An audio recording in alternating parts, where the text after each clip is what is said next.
ఇలా మీ ఇంట్లో మీ ఆడపడుచు మాట్లాడినప్పుడు ఏం చేసిండ్రు? దానికి జవాబు చెప్పండి. కవిత గారు మాట్లాడినప్పుడు మీ యొక్క ఇంట్లోకి వెళ్ళి కవిత మీద చేసిన ఆరోపణకు మీరు ఏం జవాబు చెప్తారు? చెప్పిండ్రు అయ్యేటవరకు మాట్లాడినా సిగ్గు సెరా లేకుండా దానికి రాజయ్య గారు నువ్వు మాట్లాడే వ్యక్తిని స్థాయి అది.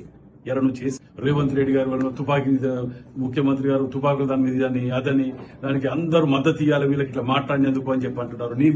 నీ డిప్యూటీ సీఎం తీసేసినప్పుడు ఏ ఒక్కరు వచ్చి మాట్లాడినరా? మేము మాట్లాడినాం. సిగ్గు స్థిరం ఉండాలి మాట్లాడటానికి. రాజయ్య గారు నువ్వు మాట్లాడే వ్యక్తిని స్థాయి అది. ఇలా నువ్వు చేసిన పనులేంటిది? నీ కథ ఏంది? నీ కార్ఖానాలు ఏంది? నువ్వు ఎవరికి ఫోన్ చేయబోయి ఎవరికి చేస్తే నిన్ను తీసేసిండ్రు? ఇవన్నీ కనీసం జవాబు కూడా చెప్పకుండా నీ మాట ముచ్చట చెప్పకుండా నిన్ను తీసేసిన దౌర్భాగ్యం అది. వాళ్ళకు తెలుతునని చూడకుండా అయినా నీకు సిగ్గు లేకుండా ఇలా మళ్ళా హరీష్ రావు నువ్వు వీరు రాజయ్య గారు పండుగ పూట పాపం చనిపోయిన ఒక కానిస్టేబుల్ కుటుంబానికి ₹1 కోటి ఇచ్చినాం. ₹1 కోటి ఇవ్వటం కాకుండా కుటుంబాన్ని ఏ విధంగా ఆదుకోవాలి, ఏం చేయాలని మేము బాధపడుతున్నాం. మేము